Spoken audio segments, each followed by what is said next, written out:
Guys, welcome to my vlog. Yan guys, mayroon po tayong tira kahapong galunggong. Yan ang ginagawan po ng paraan ng misis ko guys. Yan. Yan yung mga tira nating galunggong kahapon guys.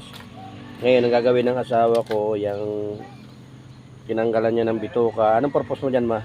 Prito na may harina. Yun, prito daw na may harina. Konti lang naman ito guys, siguro mga wala pa itong mga 5 kilo.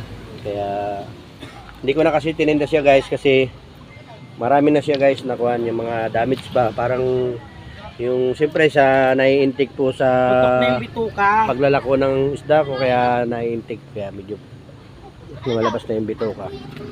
Kaya ang bisilako ko na lang guys, yan. Lulutuin na lang namin guys na kuwan. Nakadalawang beses. Lulutuin na lang namin guys na kuwan para mapakinabangan naman. Kung ano, mabigay na sa mga kapitbahay. Yan, madalas kami ganun guys, pag may tira ako, binibigay ko na lang dito sa mga kapitbahay, yung iba. Yan, para kaysa itapon mo, mapakinabangan na ito, doon tao.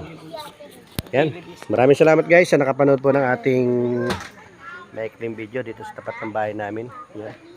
Start na ulit tayo ng paglalako guys. Yan. Isa na ulit po tayo ng paglalako. Yan. Maraming salamat guys sa nakapanood po ng ating maikling video dito sa tapat ng bahay namin.